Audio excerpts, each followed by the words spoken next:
Merci beaucoup. Bonjour et bienvenue à tous. L'adieu de la nation à ses héros. Emmanuel Macron préside aujourd'hui aux Invalides l'hommage aux 2 soldats tués dans la libération des otages. Nous suivons cette cérémonie en direct avec nos équipes et nos invités. Bonjour à vous. Teddy Palassi, merci d'être avec nous. Vous êtes ancien membre des commandos marines et on sait que cette parole est rare, alors merci d'être à nos côtés. Vous avez connu Cédric de Pierrepont et Alain Bertoncello. Vous nous raconterez le quotidien de ces forces spéciales auxquelles vous avez appartenu, les sacrifices et l'engagement que cela implique. Bonjour Général Dominique Trinquant, vous êtes ancien chef de la mission militaire française à l'ONU. Jean-Michel Apathy, notre éditorialiste, et Vincent Hervouet, notre spécialiste politique étrangère, sont aussi à nos côtés. Monia et Thierry, évidemment. Et on va rejoindre tout de suite Florian Lisler. Florian, vous vous trouvez à l'extérieur des Invalides. Effectivement, on est devant l'entrée du 6 boulevard des Invalides et c'est par ici que va rentrer le cortège funéraire. Vous voyez, escorté d'abord par 3 motards de la police et vous voyez ensuite ces véhicules qui s'approchent. L'entrée devant laquelle on se trouve, c'est effectivement pas l'entrée principale, mais c'est par là que rentrent les voitures. C'est aussi par là que sont entrés bon nombre d'invités, notamment beaucoup de militaires qui, eux, pourront assister à la cérémonie. Et vous voyez ces motards qui s'écartent pour faire place à ces 2 véhicules qui vont normalement tourner juste devant nous. Là, avec donc les 2 cercueils qu'on peut distinguer à l'intérieur. Il y a encore quelques militaires ici qui font la queue pour rentrer et qui se sont mis, vous voyez, au garde à vous. Il n'y a pas un mot, ils gardent le silence. Alors qu'on n'est pas là au public, on sent aussi un grand respect ici devant ces militaires. C'est une unité de l'état-major de la marine qui est là et effectivement vous voyez ils ne bougent plus, ils ne parlent plus. Les voitures vont rentrer dans les Invalides effectivement d'ici normalement donc quelques minutes pour le début de la cérémonie. Merci Florian. Teddy Palassi, Général Trinquant, on imagine, toute la France entière est émue ce matin. On imagine que pour vous c'est une émotion supplémentaire encore. Oui, tout à fait. C'est toujours douloureux en fait de voir des frères d'armes tomber comme ça. Et il y a encore plus d'émotion quand on voit les images parce que c'est un métier en fait où on le sait, on s'engage pour ça, on est prêt à donner notre vie pour la France. Mais comme je le dis à chaque fois, lorsque ça arrive, malheureusement, ça fait toujours très très mal. Général, d'accord. Oui, grande émotion. Je dois dire, pour moi qui vais, chaque fois que malheureusement il y a un mort sur le pont d'Alexandre III, grande satisfaction de voir tous ces citoyens qui se sont déplacés, qui sont venus saluer ces soldats tombés pour la France. C'est à la fois, et je suis content d'avoir Teddy à côté de moi, parce que ce sont des gens très humbles, oui. Des grands professionnels, qui font un travail avec un dévouement exceptionnel et qui pourtant sont d'humilité totale. Teddy Palassi, je le disais, et vous le disiez, ce sont 2 frères d'armes que vous perdez au sens propre, car vous appartenez à cette famille des commandos marines. Vous avez côtoyé d'ailleurs Cédric de Pierrepont et Alain Bertoncello. Tout à fait, je les ai croisés en fait, comme on est d'une génération un tout petit peu différente. Cédric, je l'ai croisé quand il était arrivé au commando de Pinfantonio. Donc c'était un très bon boxeur, on avait discuté de pas mal de choses. Et Alain, je l'ai vu arriver quand il est arrivé jeune à Jaubert. Et là, moi, j'étais déjà un petit peu sur le départ. Mais en fait, même si en fait, on ne se côtoie pas forcément, parce qu'on est quand même assez nombreux, on est à peu près 600 sur la base de Lorient. On se croise notamment lors des départs, lors des retours de mission. Et comme l'a dit le général, c'est l'humilité, le sourire, cette façon toujours de faire les choses comme on dit. Il y a une phrase qu'on nous a toujours dit, et on nous l'a dit, je me rappelle, on me l'a dit quand j'étais en groupe, c'est qu'on a une certaine nonchalance professionnelle. C'est-à-dire qu'à l'État, lorsqu'on n'est pas en mission, on est comme monsieur, madame, tout le monde. Mais une fois qu'il faut passer à l'action, qu'il faut faire le boulot, on fait le boulot et d'une façon très très professionnelle. Vous nous disiez, on se prépare à la mort, mais quand elle arrive, évidemment, c'est brutal, c'est violent et c'est très douloureux. Comment avez-vous réagi, vous, quand vous avez appris la mort de vos 2 frères d'armes ? On va dire la première émotion, c'est la frustration, en fait, de savoir pourquoi ça n'a pas fonctionné. La mission a été réussie, ils ont libéré les otages. Mais après, nous, c'est une frustration un peu plus interne, c'est de se dire qu'est-ce qui n'a pas fonctionné ? Pourquoi ? Parce que quand on dit on est prêt à donner notre vie pour la France, c'est pour ça qu'on signe. Mais après, il faut bien faire la part des choses, c'est qu'on on s'entraîne pas, on ne rentre pas chez les forces spéciales ou les commandos marines pour faire la guerre.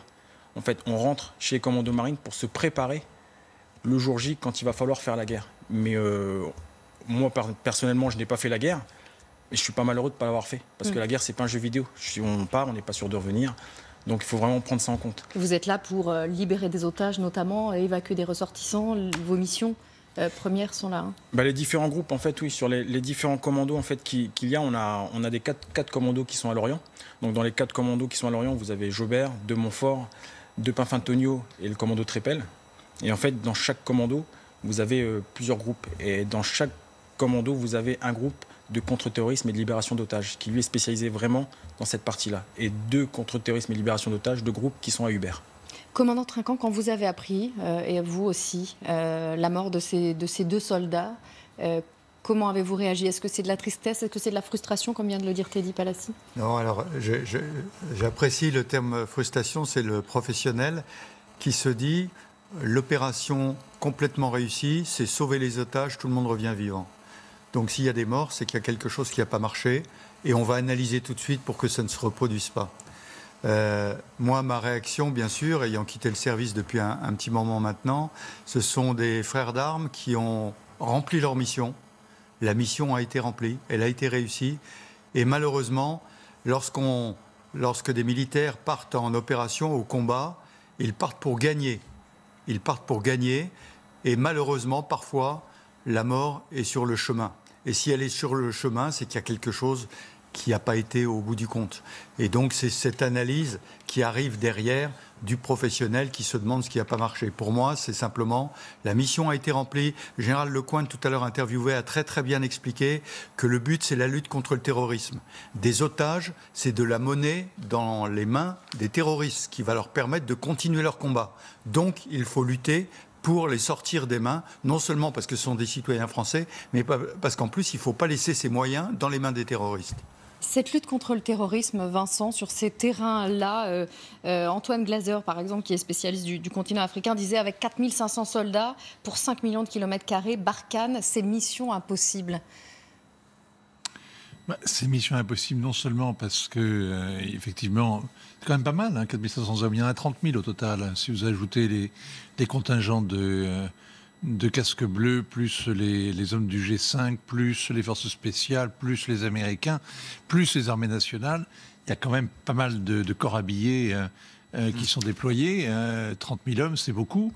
Ce qui laisse penser que c'est une mission impossible, c'est pas l'étendue du territoire, c'est le fait que 6 ans après le début des opérations, 6 ans après Serval, le cancer djihadiste s'est étendu. Il est passé du nord du Mali au centre du Mali, puis il a gagné le Burkina Faso, puis il a contaminé toute la zone. Et là, il y a un vrai problème, c'est-à-dire qu'au bout de 6 ans, si on fait le bilan, non seulement ça marche pas, mais la situation s'aggrave sur le terrain, les Français tombent. Il y a eu 27 soldats qui ont été tués. Et ces 2-là, on les remarque parce qu'ils sont morts en héros. Mais il y a 15 jours, c'était un médecin militaire qui est tombé aussi. Vous savez, c'est le bilan humain, financier, militaire est assez accablant. Général, est-ce que vous pouvez nous dire qui entre en ce moment dans la cour des Invalides? Bien sûr, ce sont ce qu'on appelle les détachements d'honneur. Donc vous avez la garde républicaine qui arrive devant, ensuite c'est une compagnie d'infanterie, l'armée de l'air qui suit. Il faut bien voir que quand on parle du commando Hubert bien sûr, mais on parle de la fraternité d'armes de l'ensemble des armées. C'est l'ensemble des armées qui est en deuil et qui vient présenter les honneurs. Donc naturellement, la marine est au premier rang, c'est eux qui porteront les cercueils. Mais bien sûr, les autres corps d'armée sont présents. Et donc, aussi bien l'armée de terre que l'armée de l'air. D'ailleurs, il faut préciser que dans les forces spéciales, auxquelles appartient le commando Hubert et les commandos de marine, il y a aussi des régiments de l'armée de terre, le 1er RPIMA et le 13e régiment de parachutiste, et l'armée de l'air, avec bien sûr des avions, mais aussi le CPA-20, qui est une unité commando au sol. Donc ce sont l'ensemble de ces corps qui viennent rendre hommage aux 2 soldats tués. Et dans cette cour des Invalides, on va rejoindre Frédéric Delpech. Frédéric, vous êtes aux côtés de l'amiral Édouard Guillot, ancien chef d'état-major des armées. Oui, ancien chef d'état-major des armées de 2010 à 2014. Alors, amiral, cette cérémonie va être très solennelle, très protocolaire, et donc les 2 sous-officiers vont être faits premiers maîtres, vont avoir un grade supérieur. Est-ce que c'est classique, traditionnel pour une cérémonie d'hommage? Oui, les 2 officiers mariniers, parce que dans la marine on dit officier marinier et pas sous-officier, vont être promus au grade supérieur. C'est assez classique pour les militaires qui meurent au combat, comme eux, et en plus dans l'honneur. Alors le commando Hubert, donc qui est représenté ici, de manière très importante dans la cour des Invalides. Ce commando Hubert, est-ce que vous pouvez nous en parler? Quelles sont ses missions habituelles? Les missions habituelles du commando Hubert, qui est l'un des 7 commandos marines, sont classiques. C'est la pénétration sous-marine, éventuellement le combat sous-marin, le sabotage par exemple, aussi la reconnaissance de plages, la reconnaissance d'objectifs à partir de la mer, et enfin la lutte contre le terrorisme et la libération d'otages. C'est un commando que les Français ont pu voir médiatiser déjà au moment de l'affaire du Ponant, puisqu'il avait sauté en mer avec le GIGN pour le voilier de croisière Ponant dans les années 2008-2009. Merci mon amiral, vous allez rejoindre, j'imagine, maintenant les officiels en bas. Merci Frédéric, merci à vous deux. Le commando Hubert, Teddy Palassi, c'est une unité issue d'une sélection qu'on pourrait qualifier d'impitoyable. C'est très difficile de l'intégrer. Exactement, c'est très difficile parce qu'il y a déjà une partie physiologique qui n'est pas forcément possible pour tout le monde. Vous avez les premiers tests en fait, où les gens vont devoir nager avec de l'oxygène pur, en fait un circuit fermé qui fait partie justement des prérequis pour le commando Hubert. Et ensuite, on va dire dans le cursus total, c'est quand même assez long. C'est-à-dire qu'on passe par la partie commando marine. On arrive à une certaine maturité. Une fois qu'on est arrivé au commando, on peut poser après le cours plongeur. Et une fois qu'on est décidé à avoir cette partie subaquatique, on va poser le cours nageur. Donc là, après, ils vont repartir pour 11 semaines de stage qui sont vraiment très, très durs. Général, c'est la crème de l'armée française qui, ici, est engagée, et ces 2 hommes qui sont morts en libérant les otages. Bien sûr, la crème de l'armée française, ce sont les forces spéciales. La crème des commandos marines, c'est le commando Hubert. Je voudrais faire une petite rectification. Teddy m'a repris à juste titre. C'est le CPA 10 et non pas le CPA 20 dans l'armée de l'air qui fait partie des forces spéciales. Donc c'est vraiment la crème. Mais je voudrais revenir quand même sur l'opération qui a permis. Oui. Vous avez 20 commandos qui sont la pointe et qui, eux, vont libérer. Mais derrière, il y a plein de choses.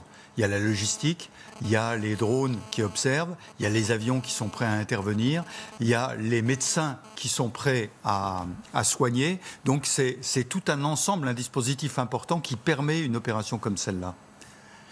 Je pense qu'il faut le rappeler parce qu'il n'y a pas très longtemps, il y a un médecin qui a été tué.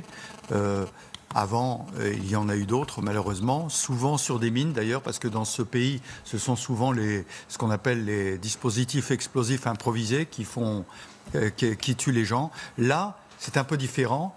Ce sont ceux qui sont allés chercher, l'adversaire. Ce n'est pas une mine qui a sauté sur leur véhicule, ils sont allés le chercher. Et ils sont allés le chercher tellement loin que sans leurs armes, c'est-à-dire avec leurs armes, pardon, mais sans utiliser leurs armes pour permettre de protéger les otages. Teddy Palassi, vous nous l'avez dit, on sait qu'on peut mourir quand on intervient, mais j'imagine que pour la famille, même si vos compagnes le savent, même si vos parents le savent, finalement, ils prennent aussi cet engagement, ils prennent ces risques-là avec vous. Comment ça se passe au niveau de vos familles? C'est exactement ça. J'ai eu des messages justement des collègues qui sont encore dans le groupe. Faut que les gens un petit peu puissent réaliser qu'on a eu une grosse action, donc on en a payé le prix fort. C'est une action qui était assez délicate. Il y a eu donc deux collègues, 2 camarades qui sont décédés, mais on a encore du monde qui est là-bas pour 2 mois et demi, qui vont continuer. Donc il faut imaginer l'impact que ça a sur les familles, les enfants, savoir que mon papa est encore là-bas et qu'après-demain, il peut se repasser la même chose. Et donc, le soutien familial est très, très important. Parce que eux sont là-bas, les nageurs qui sont actuellement là-bas doivent être vraiment focalisés sur leur mission, sur ce qu'ils doivent faire, parce que comme je dis, c'est pas un jeu vidéo. Mais si à la maison, les familles, les enfants, ça ne va pas, c'est assez compliqué. C'est-à-dire que même si ça ne va pas, forcément, ils ne vont pas le dire à leur mari. C'est-à-dire qu'il peut avoir un mal-être du côté de la famille qui reste en France sans forcément en parler aux hommes qui sont là-bas, parce que ça peut avoir un impact après sur nos missions. J'avais une question. Dans votre formation, quand on sait qu'on va aller au combat, comment on gère la peur ? On la met de côté, on essaie de la contrôler, elle est là pour avoir des réflexes de survie. Comment on gère ça ? Parce que tout un chacun serait terrorisé à l'idée de... En fait, on gère la peur parce qu'on a toujours ce sentiment quelque part d'être invincible. C'est-à-dire qu'on est une bande de potes, on sait ce qu'on fait, on est entraîné pour ça, on est drillé, les gens drillent tous les jours, ils s'entraînent. Donc après, c'est tellement mécanique qu'on n'y pense pas. Et après, la façon de l'évacuer, chacun a son petit truc. Moi, je sais que j'aimais bien écouter de la musique, par exemple, avant de sauter à 4000 d'un avion. Il y a des personnes qui préfèrent faire des blagues. C'est vraiment, on n'y pense pas en fait. Si on commence à penser à ça, on n'y va pas. Donc c'est vraiment... On sait qu'on doit le faire, ça fait partie de nous en fait. Donc ça s'apprend au fur et à mesure. La sélection fait que, on va dire, quand je dis que c'est une vocation, c'est au fur et à mesure, on appelle ça une sélection naturelle. Il y a des gens qui sont faits pour ça, il y en a qui ne sont pas faits pour, qui ne gèrent pas la pression. Mais tous les tests pour arriver jusqu'à ce niveau de nageur de combat et aussi bien sur les commandos marines qui sont à Lorient, fait qu'on a pu déceler la personne qui ne pourra pas gérer son stress et celle qui arrivera à le gérer malgré ce qui va se passer. Le sens de l'humour qui a été souligné des deux commandos qui sont morts, c'est une façon effectivement de passer au-delà, de ne pas penser à ces choses-là. Et puis quand vous préparez l'action, vous êtes dans l'action, vous êtes dedans.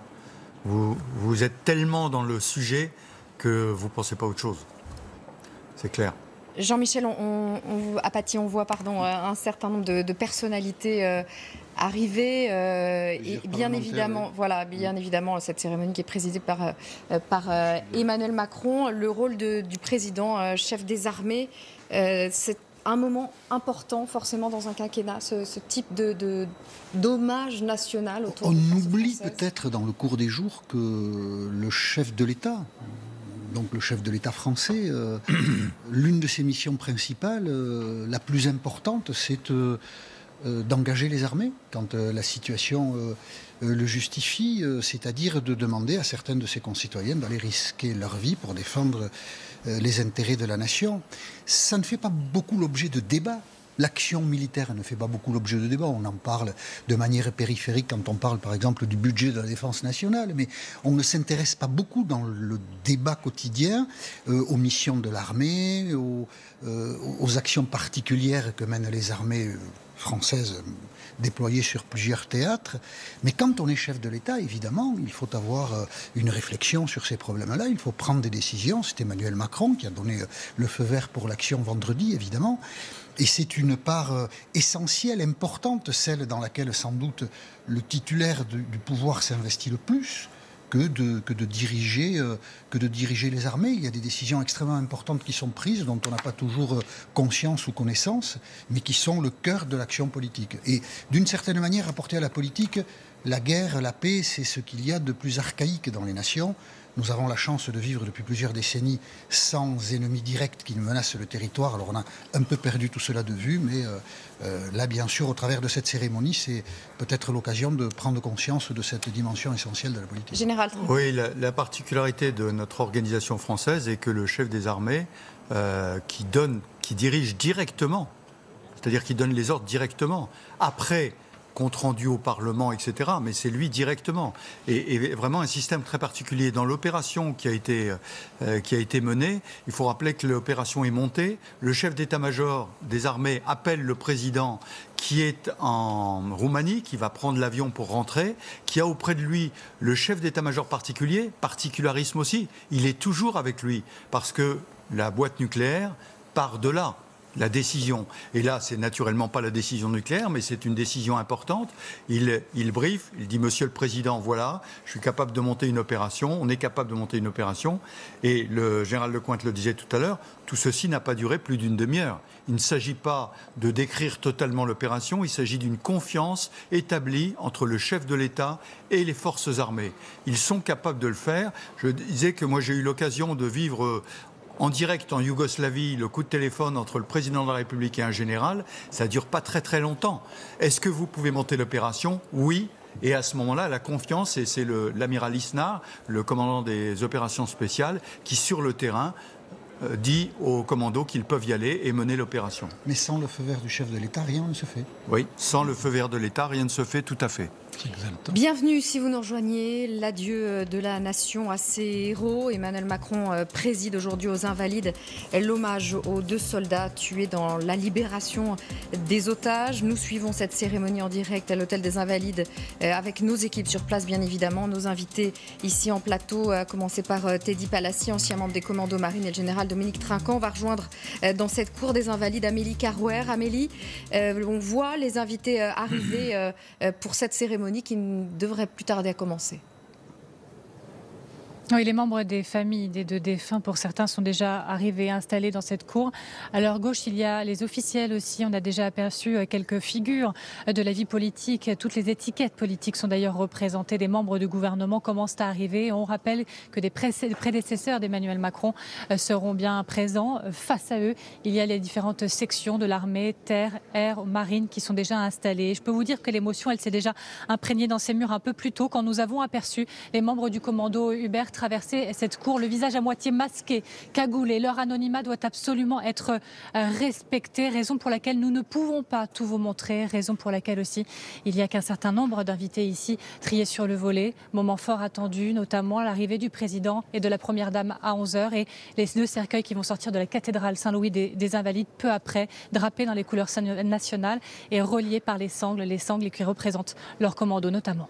Merci Amélie. Alors qu'on voit François Bayrou et Marielle de Sarnez arriver dans cette cour des Invalides. Teddy Palassi, vous avez été en contact ces derniers jours avec vos collègues des commandos qui, eux, sont toujours en mission. Ceux que vous avez eus, comment vont-ils? Dans quel état d'esprit sont-ils? En fait, la première chose dont ils m'ont fait part, c'est actuellement, il y a pas mal de polémiques avec les otages, savoir si, comme on dit, nous, on n'est pas dans la polémique. En fait, notre job, c'est, on a le sens de l'abnégation. On a le respect de la vie humaine. La doctrine d'emploi concernant tout ce qui est la libération d'otages, c'est de préserver la vie des otages en prenant un risque maximum. Ça a été fait. Les otages ont été sauvés. Voilà. Après, comme je l'ai dit, maintenant, ce qui s'est passé ensuite, c'est qu'eux font un briefing.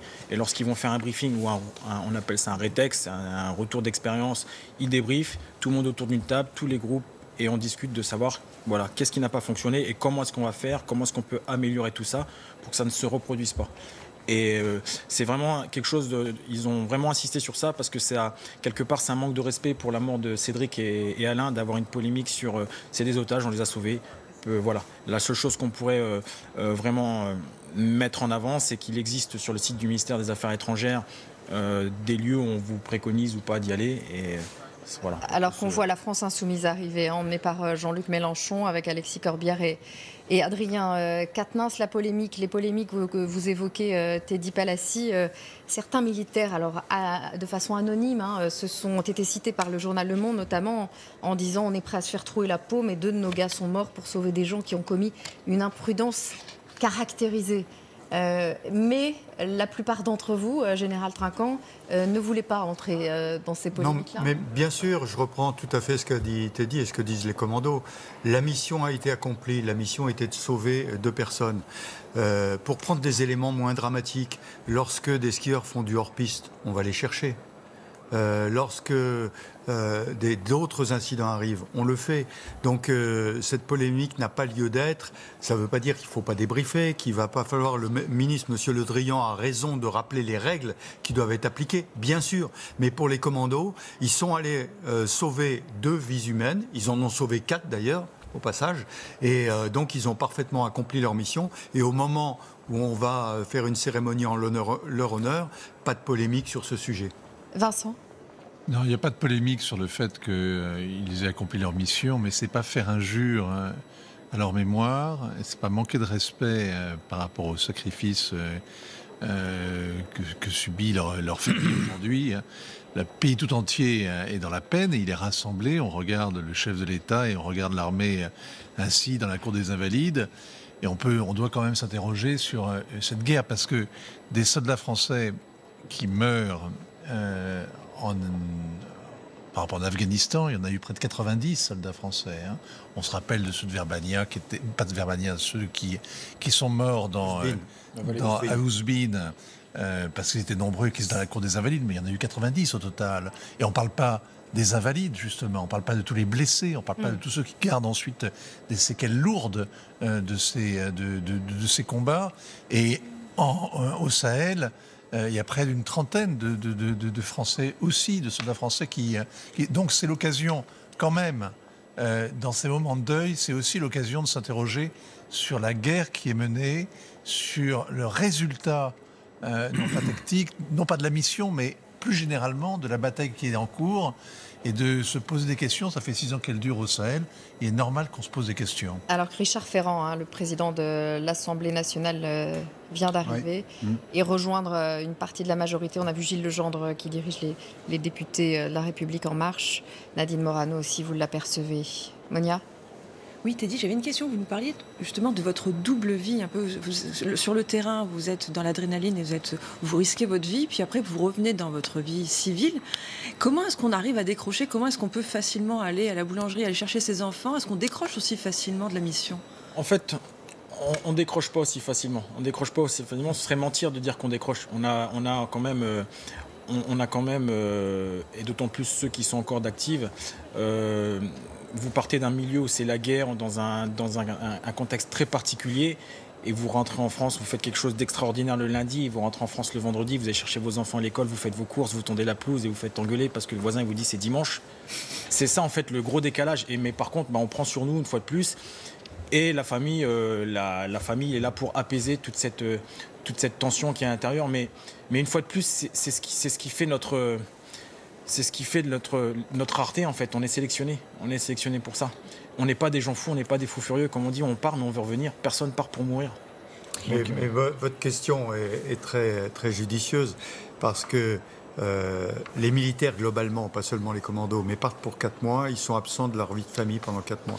Enfin, absents. Ils sont loin, disons. Et le retour est quelque chose de difficile. Le rythme n'est absolument pas le même. Il s'est passé plein de choses pendant que vous n'étiez pas là. Il faut reconnecter. Et c'est là qu'on voit que la famille fait partie. La famille fait partie de la famille militaire. Parce qu'il faut que cette connexion soit permanente, de façon à ce que le retour se passe de la plus belle façon possible. Et on va rejoindre l'une de nos équipes, Frédéric Delpech. Vous êtes aux côtés de Geneviève Darrieussecq, la secrétaire d'État auprès de la ministre des Armées. Oui, Geneviève Darrieussecq. Alors, le gouvernement a souhaité un moment de recueillement qui soit à la fois sobre et solennel, avec possibilité pour ceux qui le souhaitaient à l'extérieur des Invalides de se recueillir devant le passage du cercueil des 2 officiers mariniers. Est-ce que c'était important pour vous d'associer la population ? Bien sûr.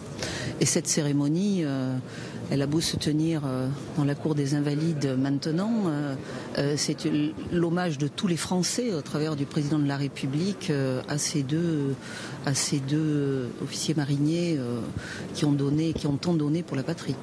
Alors c'est aussi pour vous l'occasion de saluer ces commandos, commandos de la marine, mais aussi commandos des autres forces qui sont représentées ici dans la cour des Invalides, des commandos que les Français connaissent peu. Est-ce que vous pouvez nous parler de ces unités très particulières de l'armée ?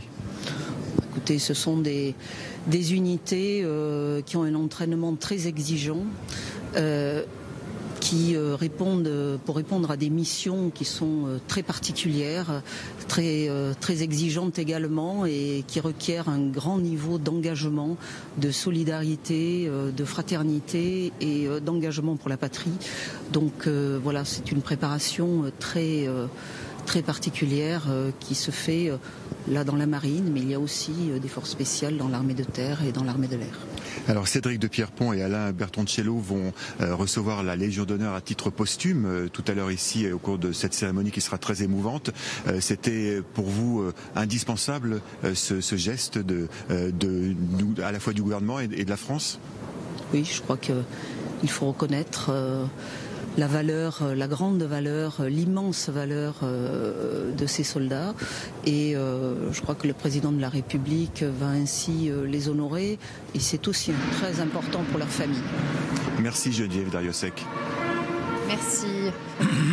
Voilà, alors qu'on voit les personnalités arriver dans cette cour des Invalides, on a vu Jean-Marc Ayrault, l'ancien Premier ministre, Jean-Luc Mélenchon, le leader de la France Insoumise, Laurent Wauquiez, le leader des Républicains. Jean-Michel, c'est vrai qu'il y a une parenthèse, une unité nationale qui est rare. Oui, à la fois une parenthèse, vous avez raison, puisqu'on est en campagne électorale, mais aussi une forme de consensus. parce que par leur présence, chacun des leaders politiques qui représentent divers courants de la société, d'une certaine manière, acte le fait que la France est engagée comme elle est engagée, là notamment en Afrique. S'il n'y a pas beaucoup de débats sur ces questions, c'est parce qu'il y a quand même des consensus assez importants. Quand des groupes terroristes menacent le Mali, eh bien, soit on regarde le pays tomber, soit on intervient. Et l'intervention, ensuite, peut-être qu'on n'en connaît pas l'issue, parce que le sort des armées, quand elles entrent sur un théâtre d'opération, on ne sait pas trop comment il évolue. Mais en tout cas, il n'y a pas aujourd'hui de demande formelle pour que ces opérations-là cessent. Et donc, la présence de tous ces leaders politiques aujourd'hui aux Invalides traduit aussi cette forme de consensus national. Il y en a très peu dans ce pays, mais sur les actions militaires qui sont menées. Alors qu'on voit les familles maintenant arriver dans cette cour des Invalides où Emmanuel Macron présidera cet hommage national, les familles, même si elles savent les risques que prennent leurs fils, leurs maris, évidemment ces moments-là sont éprouvants. Est-ce qu'un hommage national apaise un tant soit peu la tristesse ? Non, je ne pense pas qu'il apaise la tristesse, mais il montre la cohésion de la société, de la France, autour de ces soldats. Et ça, c'est très important. Vous savez, les militaires sont des grands sentimentaux. Ils combattent parfois durement, mais ils aiment être entourés d'affection. Ils aiment qu'on les aime, parce qu'ils le font. Vous savez, une phrase célèbre, il n'y a pas plus belle preuve d'amour que donner la vie pour ceux qu'on aime. Ils ont donné la vie pour des gens qu'ils ne connaissaient pas. Et de montrer que les gens les aiment, c'est un engagement fort pour eux. Teddy, est-ce que, au-delà de cet hommage national, et il y en aura d'autres, malheureusement, est-ce que les Français, selon vous, ont suffisamment conscience du rôle et de l'engagement de leurs soldats, ou les célèbrent uniquement quand il y a ce type d'hommage, finalement ? En fait, je pense que je pense pas qu'ils se rendent vraiment compte, parce que s'ils se rendraient compte en fait de tout ce que fait l'armée, police et tous ces services-là, on serait pas en train de les applaudir, par exemple après un événement comme le Bataclan, et les caillasser 2-3 mois après, une fois qu'on a terminé. Ou alors même là, c'est une solidarité nationale, mais malheureusement après, il suffit qu'il se passe autre chose. On va critiquer l'armée, donc en tout cas, ça doit se faire. Cet hommage national doit se faire. C'est hyper important. Et j'espère vraiment que les gens vont vraiment prendre conscience de pendant qu'on est là tranquillement autour d'une table en sécurité, il y a des gens qui sont en train de se battre pour pas que ce soit. Voilà, Jean-Yves Le Drian, le ministre des Affaires étrangères, qui arrive, qui a été précédé du ministre de l'Intérieur, Christophe Castaner. Jean-Yves Le Drian qui va s'installer. On va rejoindre nous Florian Litzler qui se trouve à l'extérieur de la cour des Invalides. Florian, le public s'est amassé. Effectivement, parce que donc de l'extérieur, on ne peut voir que sur cet écran géant que vous voyez. Il y a effectivement plusieurs centaines de personnes qui sont là. Il y a des civils, quelques militaires, beaucoup de gens qui sont venus seuls en fait, qui nous disaient j'avais un peu de temps, j'avais ma matinée, je pouvais venir, c'était important pour moi. On a discuté avec évidemment plusieurs de ces citoyens qui sont venus, qui sont là très silencieux. Déjà dans le recueillement, même les cérémonies n'ont pas encore véritablement commencé, qu'il n'y a pas de commentaires sur l'écran géant, on n'a que la musique. On entendra le discours bien sûr du président, mais pour l'instant il n'y a rien et les gens sont quand même là et regardent fixement cet écran. Des gens un monsieur me disait par exemple, pour réagir sur ce que vous disiez à l'instant, me disait c'est un peu dommage, au fond moi c'est la première fois que je viens assister à un hommage pareil. Les militaires on pense vraiment à eux quand on est civil, le 14 juillet et aussi quand il y a un événement tragique comme celui-là, il faudrait peut-être le faire plus souvent. Merci Florian. Et on voit les familles des défunts qui se sont installées, Thierry. Général, j'avais une question. Est-ce que les familles sont prises en charge ? Là, en l'occurrence, il n'y a pas d'enfants, mais je crois que vous êtes une pupille de la nation. On devient pupille de la nation dans ces cas-là. Il y a un entourage, un accompagnement ? Oui, souligner que je suis pupille de la nation. Mon père a été tué capitaine en Algérie. J'avais 5 ans. Et on devient pupille de la nation, effectivement. C'est-à-dire que la nation vous adopte.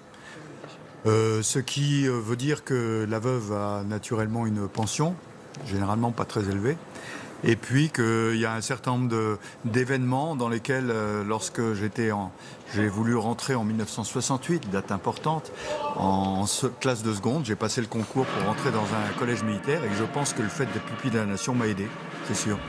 On voit Nicolas Sarkozy arriver dans cette cour, Jean-Michel Emmanuel Macron, et à ses côtés, il y aura ses prédécesseurs. Nicolas Sarkozy et François Hollande, qui sont concernés à titre divers par cérémonie, François Hollande est celui qui a initié l'opération Serval en 2013 au Mali. Et puis, le Mali a été déstabilisé par la situation libyenne qui, 1 an et demi auparavant, a connu le sort que l'on sait avec le départ du colonel Kadhafi. Et là aussi, la France, les armées françaises ont été engagées par Nicolas Sarkozy. Donc il y a une continuité dans l'action des présidents de la République qui justifie de toutes les façons, peut-être aurait-il été là, parce que la circonstance est suffisamment grave et solennelle pour que des anciens présidents de la République soient présents aux Invalides aujourd'hui, mais en plus il y a un partage, une forme d'histoire commune entre les 3 chefs de l'État, l'actuel et les 2 prédécesseurs. On voit Gérard Larcher aussi, le président du Sénat arrivé, le président des 2 chambres, Richard Ferrand est déjà arrivé.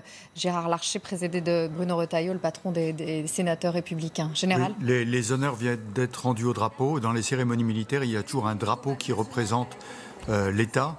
Là, c'est bien sûr la marine qui présente le drapeau. D'ailleurs, on voyait dans l'entrée tout à l'heure l'amiral Prazuc, qui est le chef d'état-major de la marine.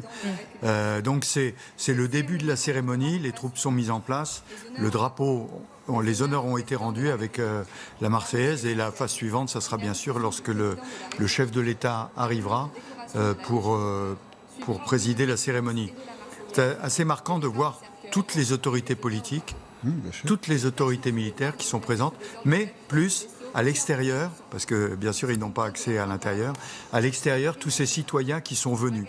Alors l'ancien président Hollande qui arrive, comme vous le disiez, l'opération Serval qui a été lancée, je voudrais quand même rappeler, parce qu'il faut le rappeler, l'opération Serval a eu pour but d'empêcher les djihadistes de descendre à Bamako, de créer un nouveau califat dans le Sahel. Alors aujourd'hui, les militaires qui sont là-bas ont des succès divers, mais l'objet des militaires n'est pas forcément d'apporter complètement la paix, il est de faire taire les armes. Le problème, il est évidemment politique, il est développement, il n'est pas militaire. Mais les militaires doivent faire taire les armes. Or, aujourd'hui, quand on se souvient de l'opération Serval, on les a arrêtés à Bamako et on est allé chercher au nord du Mali. L'opération Barkhane, au départ, a attaqué au nord du Mali et dans les autres pays du Sahel. Aujourd'hui, on dit que c'est un échec parce qu'ils descendent dans le centre. Je crois à l'inverse, que c'est parce qu'ils n'ont plus de refuge au nord, parce qu'ils ont été combattus au nord, qu'ils descendent au centre où il y a plus de population et il est plus facile de se planquer, de se cacher au sein de la population que dans une grotte du Nord. Maintenant que les 2 anciens présidents se sont installés, Nicolas Sarkozy et François Hollande, c'est dans l'ordre, c'est au tour d'Emmanuel Macron de s'installer. On voit le gouvernement qui continue d'arriver, Muriel Pénicaud, la ministre du Travail. Tout en regardant l'horloge, parce qu'elle doit être très précise pour le président de la République, je me dis qu'il y a encore quelques personnes qui arrivent. Vous savez, dans une cérémonie comme ça, les militaires ont leur timing. Le drapeau arrive à telle heure, il se passe à telle heure, etc. Les autres, peut-être que le timing est plus élastique. Sans doute. Pour rebondir sur ce que vous disiez, Général, Teddy, en dehors des missions particulières, comme par exemple là, cette libération d'otages, les commandos sur place, ils font de la neutralisation de terroristes, ils s'entraînent, leur quotidien en dehors de ces opérations ponctuelles. En fait, le quotidien des commandos marines, donc il y a l'entraînement, le drill, donc on appelle ça le drill, on s'entraîne tout le temps. Ensuite, dans chaque commando, avec les groupes d'action spécialisés, en fait, on peut faire des actions en état, tout ce qui est sur la partie terre, parce qu'on maîtrise les 3 vecteurs plus le vecteur subaquatique. Les 3 vecteurs, c'est la terre, la mer et la partie air. Les commandos, en fait, qui sont à l'Orient, eux, vont faire tout ce qui peut être appui, longue distance, les tireurs d'élite, ils peuvent faire du renseignement, et ils peuvent faire aussi des arrestations de criminels. Tout ce qui est en mer, ça va être un petit peu plus tout ce qui est arrestation de narcotrafiquants, des actions de tout ce qui est contre-terrorisme aussi maritime. Et dès qu'il y a une partie de libération d'otages, là, ça va être les groupes spécialisés, soit des 4 commandos qui sont à Lorient ou les 2 commandos qui sont à Hubert. Donc c'est vraiment, c'est très complet. On est complet. En général, on est une des rares nations dans le monde à être capable de monter ce genre d'opération. Oui, alors les nations qu'on connaît très bien, bien sûr, les Américains, les Britanniques. Il faut rappeler que le commando Hubert est issu d'une formation qui a été faite en Écosse par les formations britanniques. Ça a été l'origine. Hubert, d'ailleurs, est le nom du lieutenant de vaisseau qui a été tué le 6 juin 1944 à Ouistreham, la seule unité française qui est débarquée en même temps que les autres alliés en 1944. Donc les Américains, les Britanniques, bien sûr.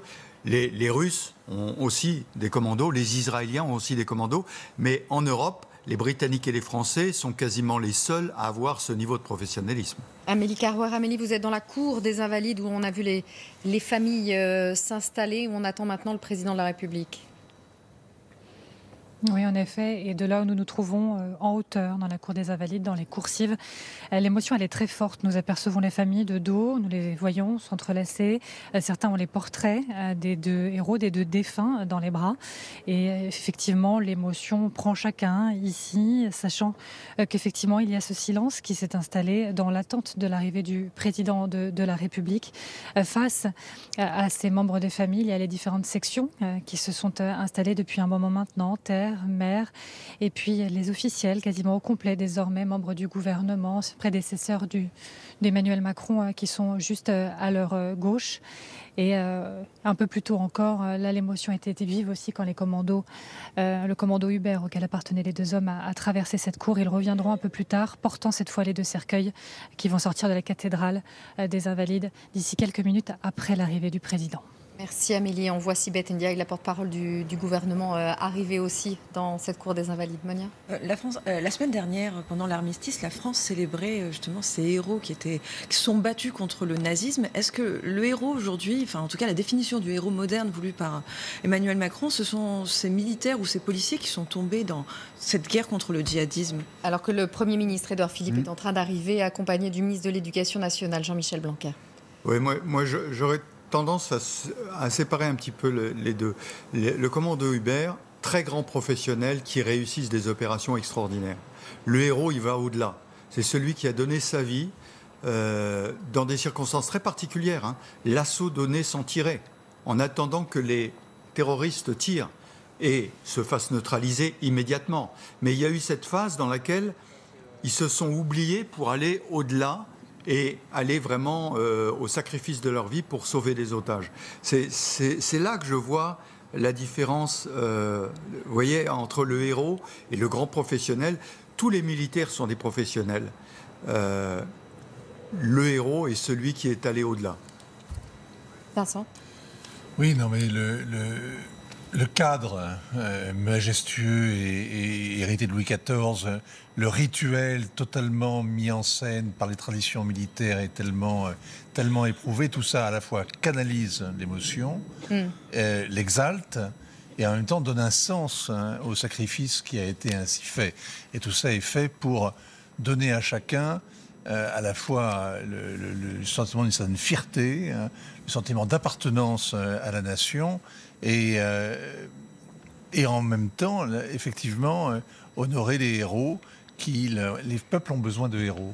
Et peut-être que les Français, vieille nation vieillissante, a besoin de héros positifs qui la lavent de la honte de soi, qui ruminent dans le fond de ses passions. Hein. Les familles qui tiennent dans leurs bras les portraits des deux soldats qui sont tombés pour sauver les otages français. On voit ici Cédric de Pierrepont, Teddy. Tout à fait, c'est Cédric, avec sa pipe qui fait une... Voilà, c'est Cédric. Il est...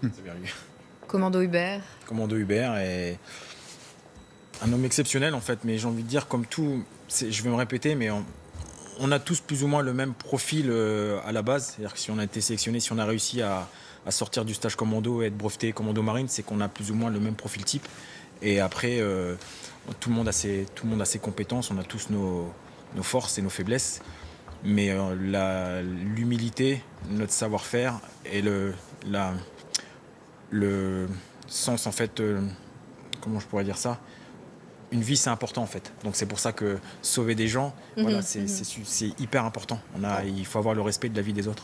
On voit Florence Parly, la ministre des Armées, arriver dans cette cour, le Premier ministre Édouard Philippe et le chef d'état-major des armées François Lecointre. Voilà, Florence Parly, accompagnée de sa secrétaire d'État Geneviève Darrieussecq, général. Oui, juste un petit mot pour compléter. Il y a un reportage qui passe beaucoup sur la formation des commandos. Et quelque chose qui m'a frappé, ces jeunes qui en sont au premier stade de la sélection des commandos. On a diffusé sur LCI voilà, dimanche ils en soir. bavent, ils sont, etc. Et on les interroge et on leur dit, mais c'est l'enfer ce que vous disiez. Et ils disent non, l'enfer c'est l'ennui, c'est quand on n'a rien à faire. Hein, faut rappeler qu'il ne sera pas dit là, il y aura des chants très émouvants tout à l'heure, mais la prière du parachutiste qui est mon Dieu, donne-moi l'effort, donne-moi la souffrance, donne-moi les difficultés. Parce qu'on dit toujours, la sueur épargne le sang. L'entraînement, le drill dont parle Teddy, c'est ce qui va rendre la guerre plus facile. parce qu'on s'entraîne tellement qu'après ça, quand on est dans l'action, c'est moins difficile. On parle beaucoup de patriotisme. Est-ce que ces soldats, au fond, ces commandos, ne sont pas l'incarnation suprême du patriotisme? Je laisse parler. On est justement très patriote. On est très patriote. C'est le lien qu'on a avec la nation. Et lorsqu'on signe pour rentrer dans des unités militaires, forces spéciales, on accepte de donner sa vie pour la France. Donc on ne peut pas être plus patriote que ça. C'est-à-dire que pour des gens qu'on ne connaît pas, on est prêt à donner notre vie. Mais justement, parlez de votre patriotisme. Il n'y a pas un décalage quand vous revenez dans la vie de tous les jours? Vous ne trouvez pas qu'on est moins patriote, nous, alors que vous donnez votre vie et nous, dans la vie de tous les jours, on est moins? C'est sûr qu'il y a un décalage, mais du coup, on ne va pas arrêter en fait. Il faut qu'on continue. Parce que ça, c'est nous en fait, c'est à l'intérieur. Il faudrait rappeler aussi que les armées, ce sont 20 000 hommes et femmes qui rejoignent les armées tous les ans et 20 000 qui en sortent. Donc il y a un mouvement circulaire avec la population, parce que quand on sort de l'armée, on devient citoyen, on a un métier, on fait autre chose. Et avant, on faisait autre chose. Donc il y a un mouvement là-dedans. Alors ce décalage, vous avez raison, il existe parfois plus qu'à d'autres endroits, mais cette circulation, elle doit être maintenue. L'armée, c'est l'armée de la France, avec des citoyens français. En général, en ce qui concerne la libération d'otages, il y a plusieurs doctrines qui existent. La doctrine française, c'est la vie de l'otage avant tout.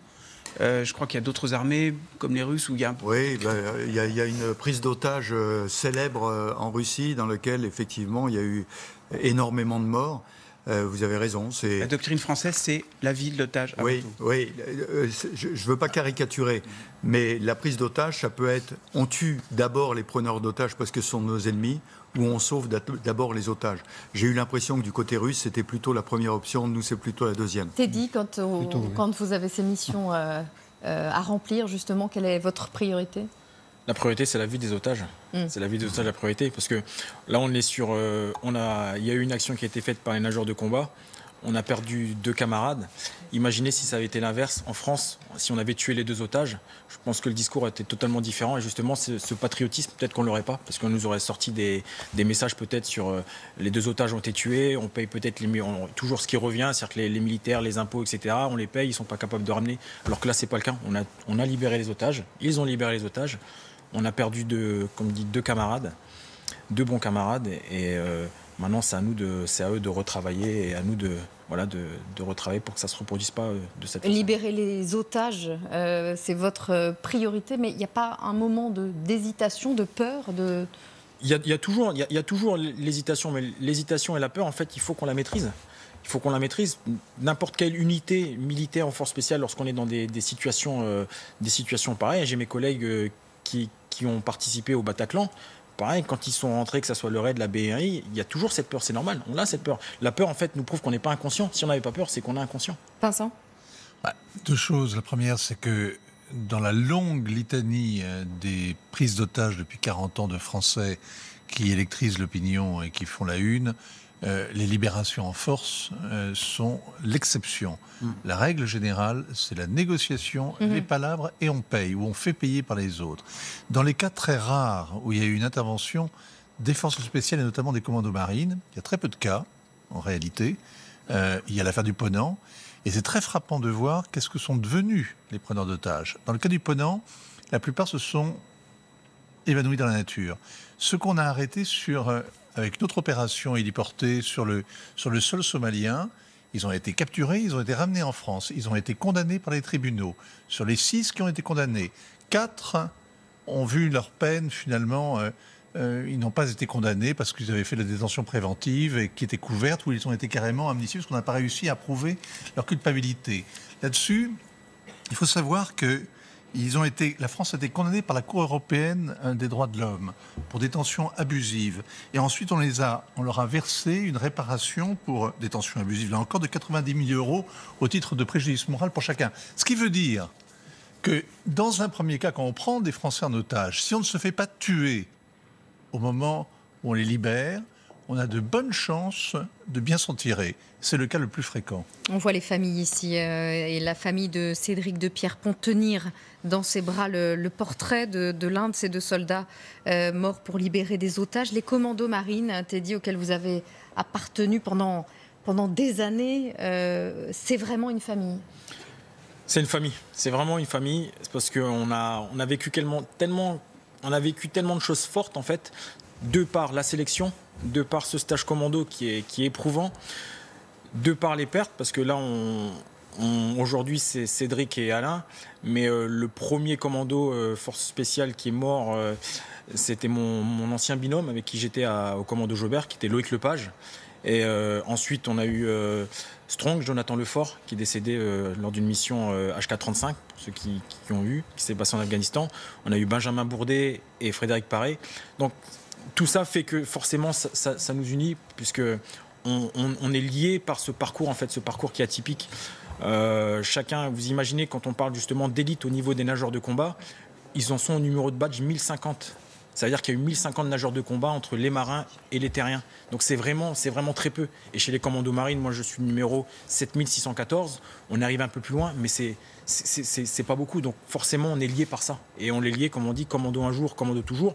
C'est pour ça qu'aujourd'hui, je me permets de parler, même si j'ai quitté l'opérationnel. J'ai toujours un lien étroit avec eux pour différentes choses.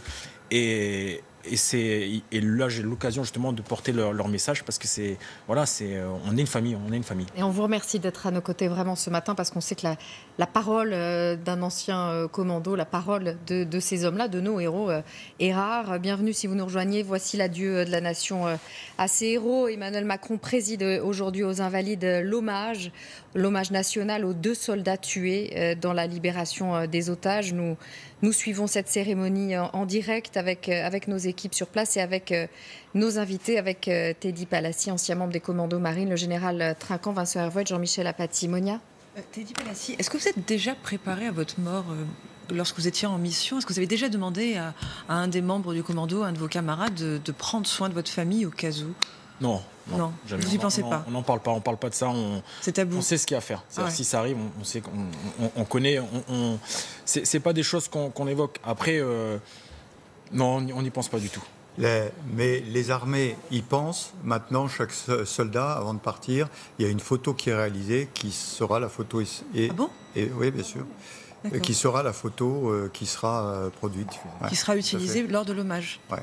D'accord. Et ce moment-là, Et l'autre chose, c'est on s'assure que vous ayez bien une assurance, etc. Mais je répète, les soldats partent en opération pour gagner, pas pour mourir. Et donc, voilà, la mort. Mais quand elle arrive, tout à l'heure vous signaliez que moi j'ai eu le malheur de connaître ça à 5 ans. Bon, ça arrive. Mon père mais on n'est jamais préparé, Alors qu'Emmanuel Macron sort du palais de l'Élysée, le président qui va rejoindre donc la cour des Invalides pour célébrer cet hommage national aux 2 soldats tués pour la libération des otages. Le président qui, suivi des autorités, se dirigera vers le drapeau. Général Trinquant, quel est le protocole prévu? C'est l'escorte de la garde républicaine qui escorte le président exactement sur le même trajet que celui des 2 cercueils qui sont passés tout à l'heure. Qui va ensuite traverser le pont Alexandre III, qui fait face en fait. Oui, qui est juste en face avec cette grande avenue majestueuse, on la voit. C'est effectivement un des très beaux endroits de Paris, avec le Grand Palais et le Petit Palais de chaque côté. Le palais de l'Élysée étant juste de l'autre côté des Champs-Élysées. Donc il traverse ça pour se rendre à l'entrée des Invalides. Alors, il y a des travaux actuellement à l'entrée des Invalides, donc je ne peux pas vous dire par où il va passer, si c'est par devant ou par l'entrée, compris tout à l'heure les 2 véhicules qui transportaient les corps, qui sont passés par derrière les Invalides encore, c'est-à-dire par le Dôme, l'endroit où l'empereur Napoléon Ier est enterré, et la cathédrale des Invalides, dont je rappelle que c'est la cathédrale des soldats. C'est son titre, la cathédrale des soldats. Voilà donc le président qui approche de la cour des Invalides, et ensuite évidemment la cérémonie pourra commencer. C'est Jean-Michel, on le disait, un moment d'une parenthèse nationale, parce qu'on est en pleine élection, en pleine campagne électorale. Pour le président de la République, pour Emmanuel Macron, c'est un moment important, un moment utile, peut-être pas. Ça fait partie, je pense, des moments qui marquent un mandat. Là, le président de la République incarne la nation. Il rend hommage à aux Français qui ont perdu leur vie pour défendre les intérêts du pays.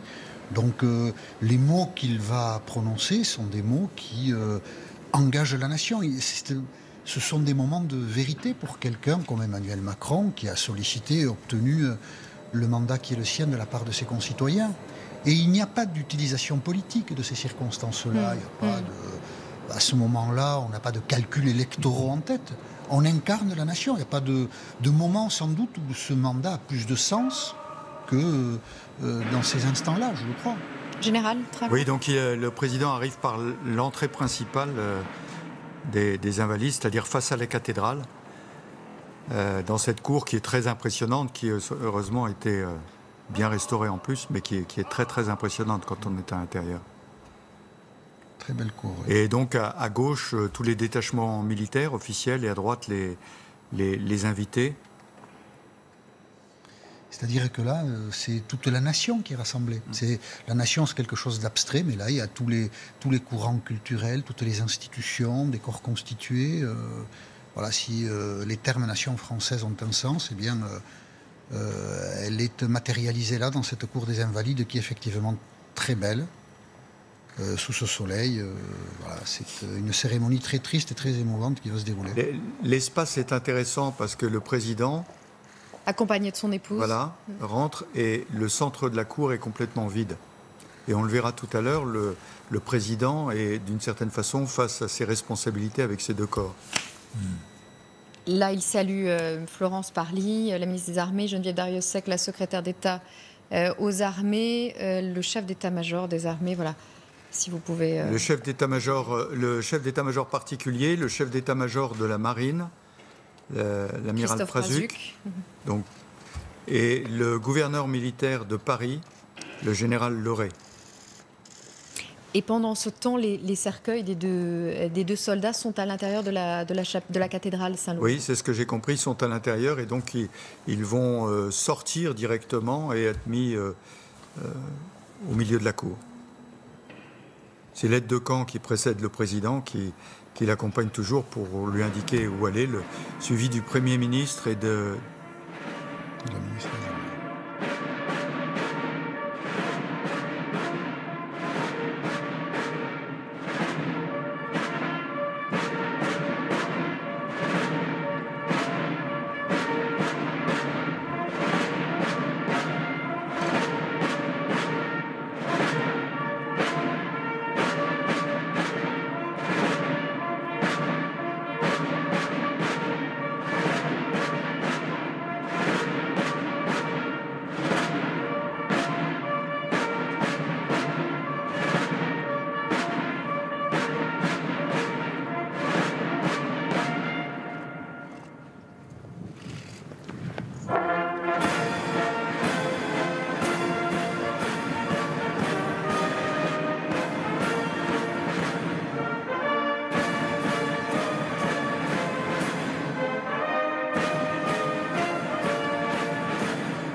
Général Trinquant.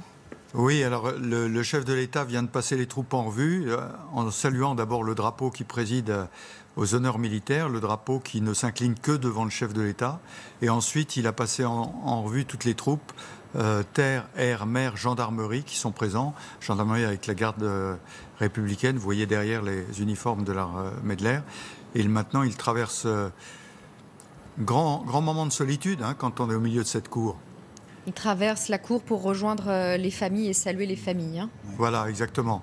Qui porte les photos des